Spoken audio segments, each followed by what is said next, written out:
How's it going, everyone? It's Dusty Tucker.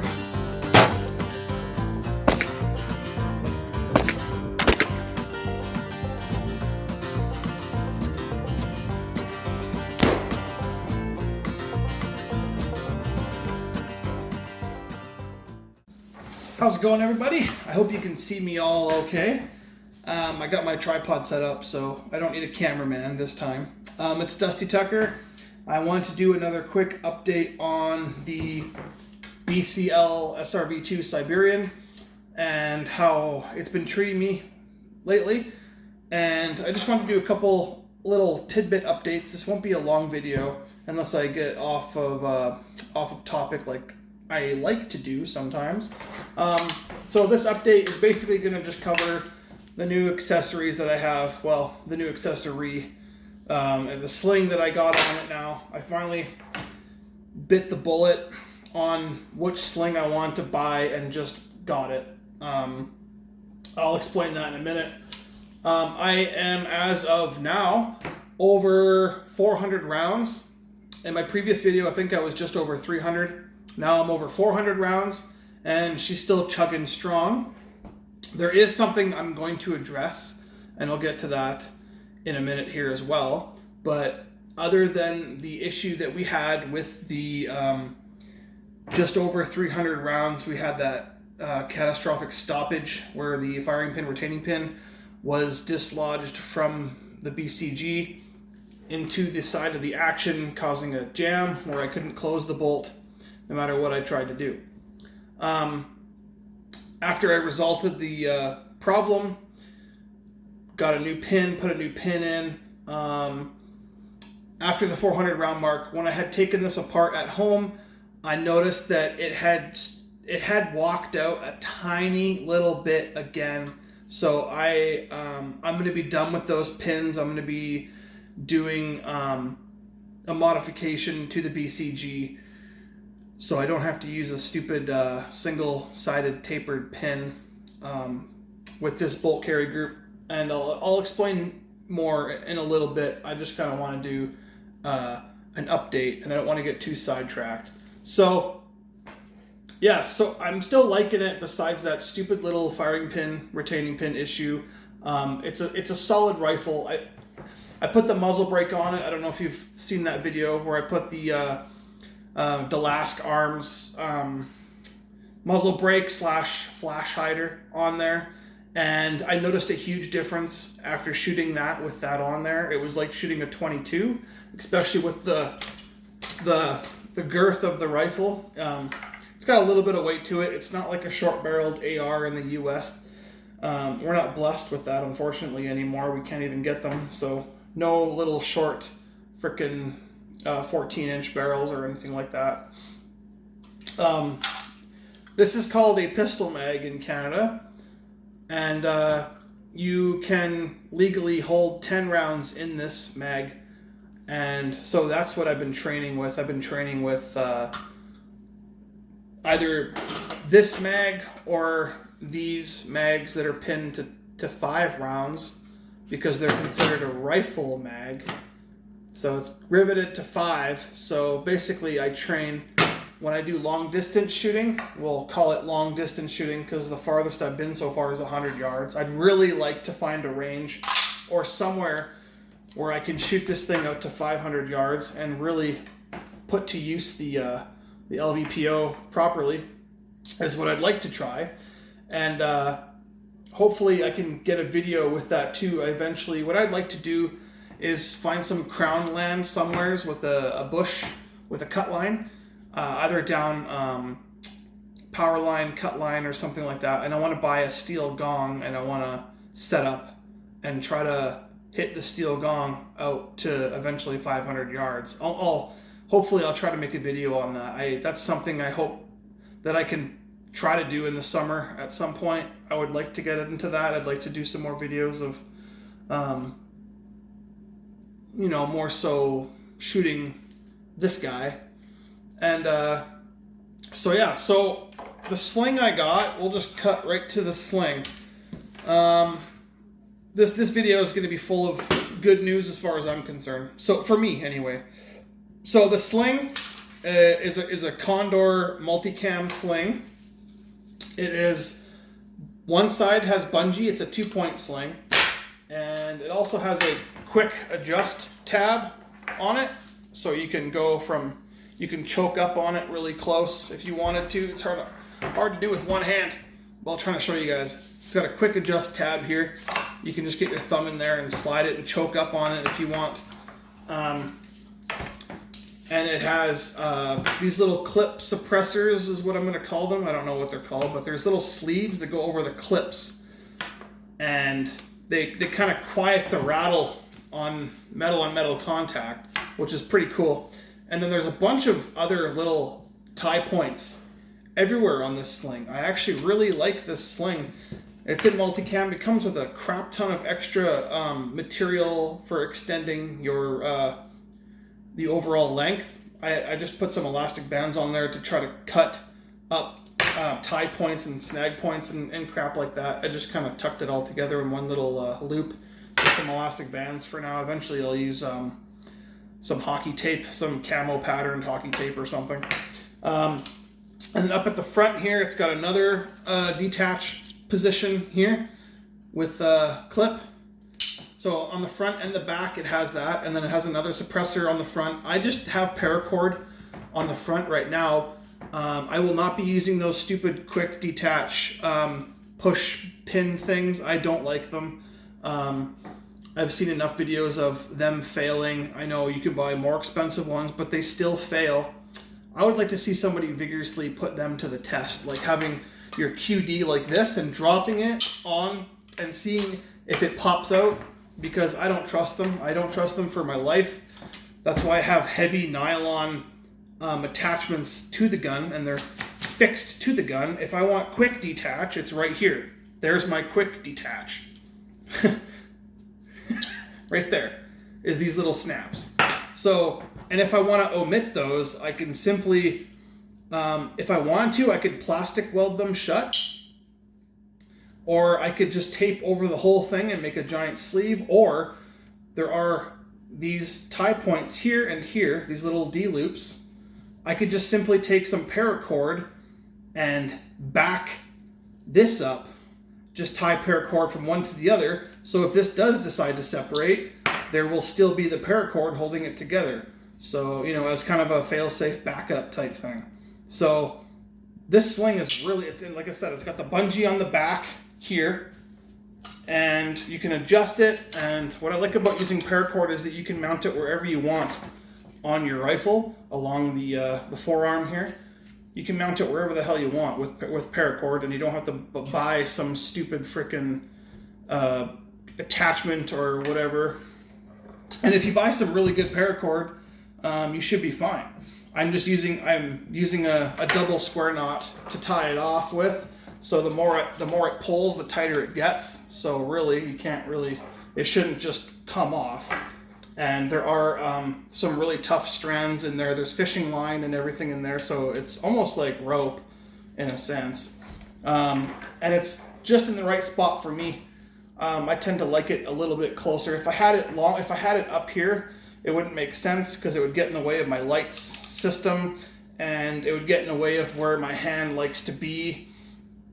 And it might get in the way of just maneuvering and stuff like that. So I don't have a chest rig or armor or anything like that yet. So I have this choked up pretty tight, which is why there's a lot of extra slack here tied off. This is just how I like it right now. And another thing is, if you wanted to fold in the stock and throw this over your back, it's like it's not even there. It's like you got an MP5 on your back versus a full DMR setup, basically. So I think that's kind of cool, and it won't take much to whip it into action. Throwing it back from your back, and then, unfortunately, you can't shoot this guy with the stock collapsed. Well, you can, but you get one. It blocks the ejection port there, so the brass can't get out very well. So I would just unfold it every time and work with it like that. But so far, I'm impressed with the rifle. I don't really have a shit ton of like money or anything like that, which is why this is like a complete low cost rig for Canadians.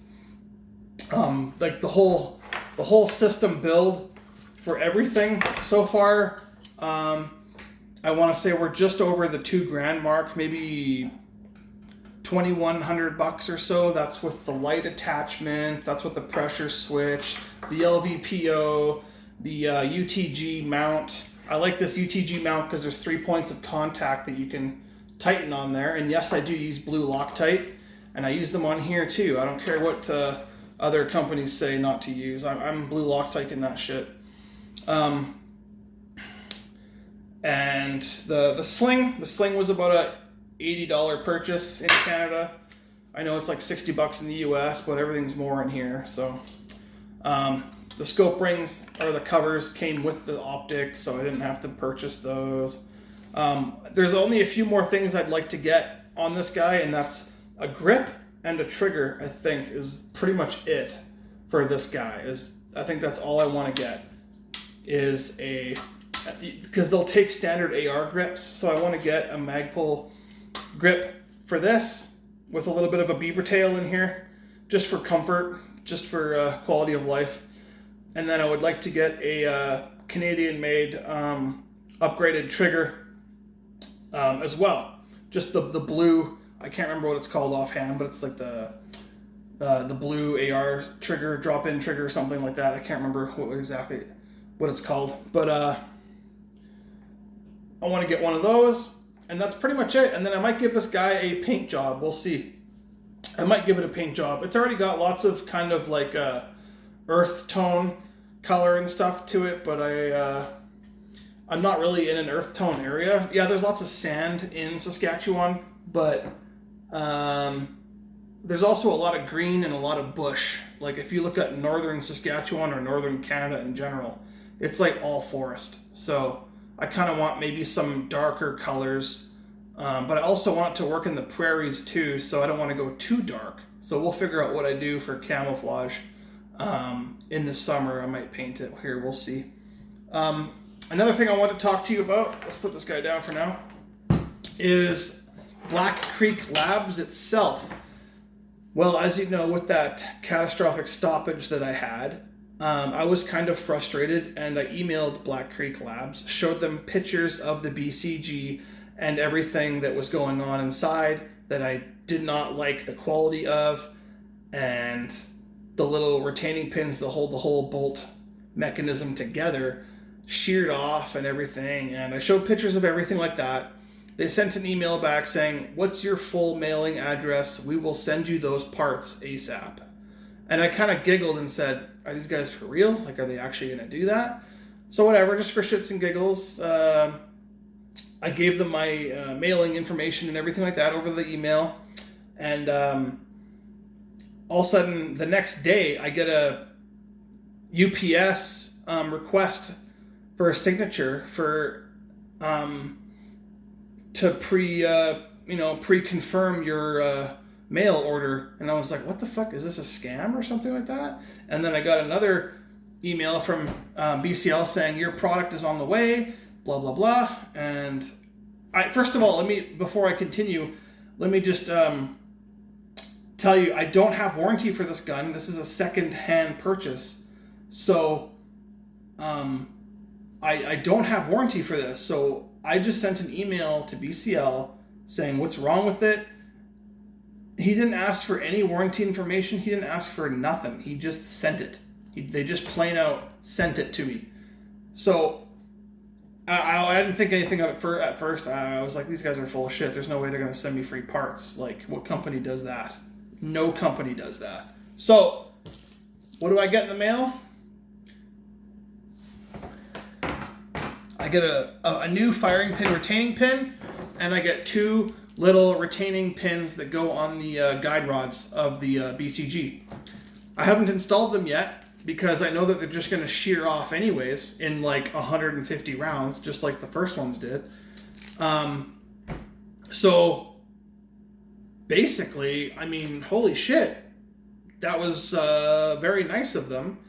But I mean, spare parts are always nice to have, but at the same time, this pin, like I was saying early on in this video, it's still, even a fresh pin is still trying to walk out.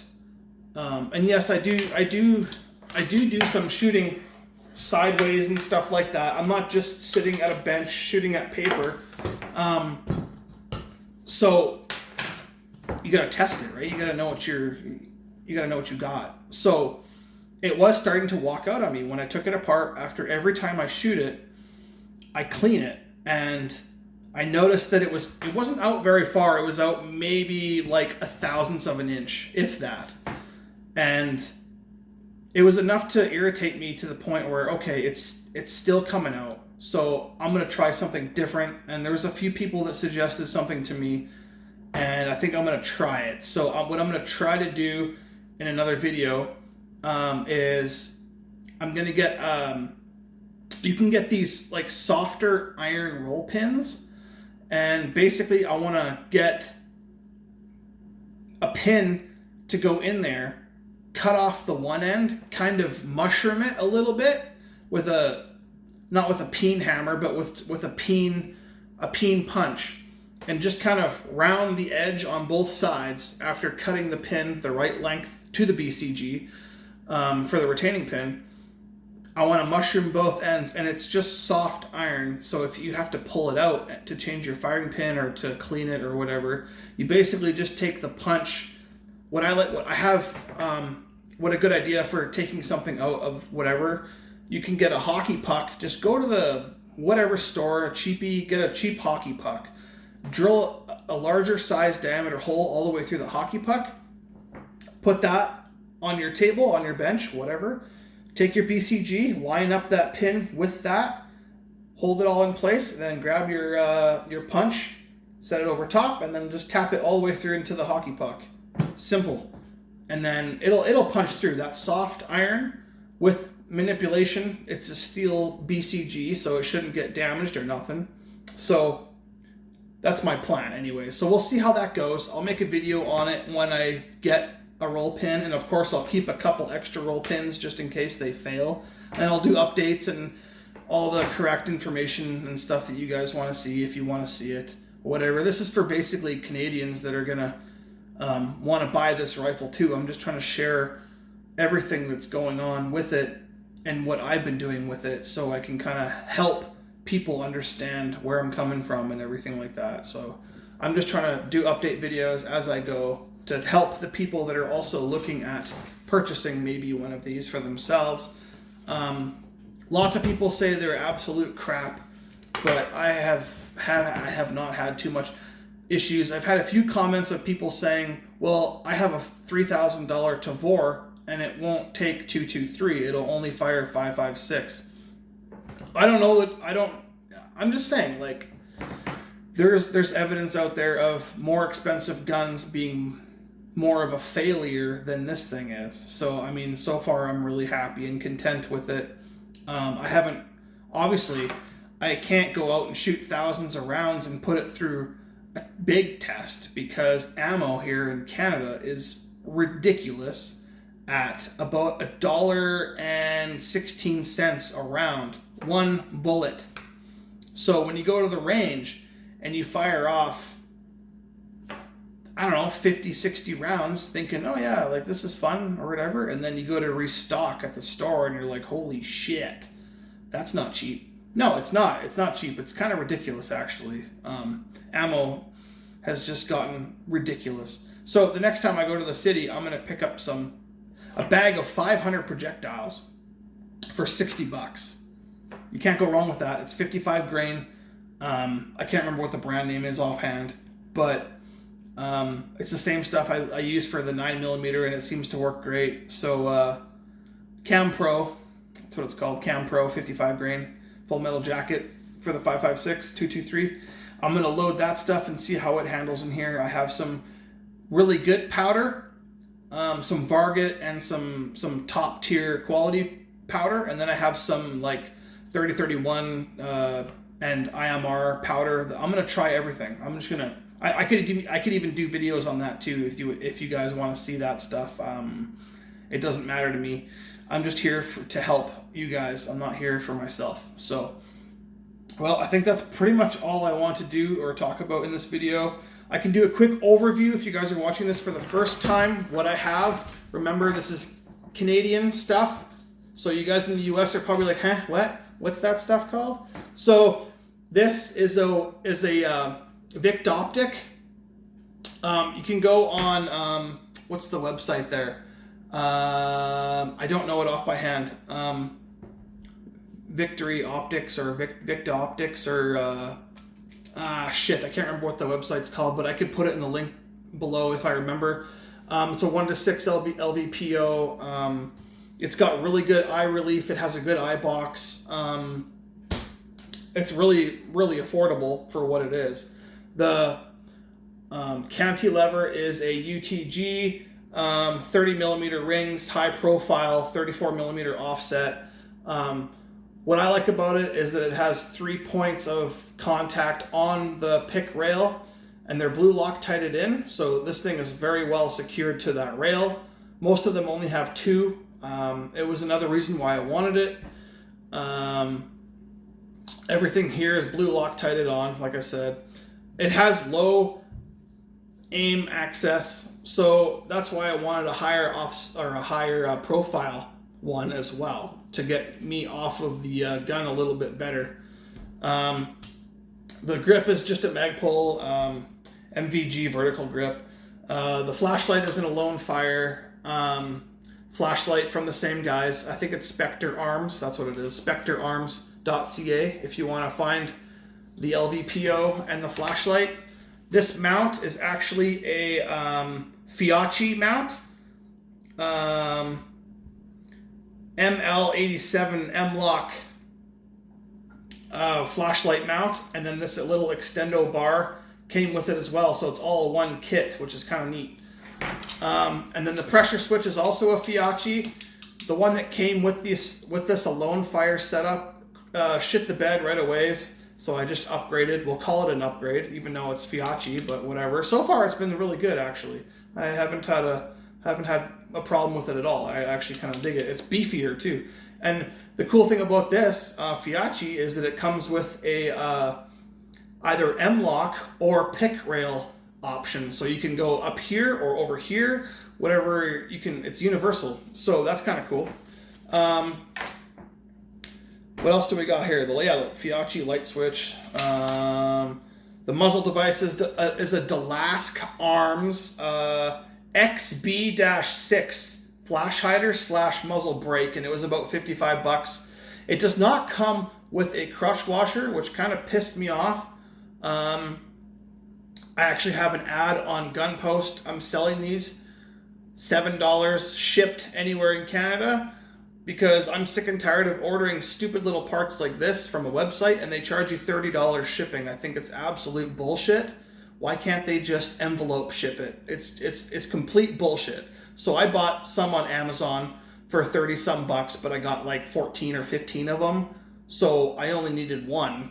So I'm selling the other ones for just basically covering the postage stamp and the envelope and making $1 or whatever on each one.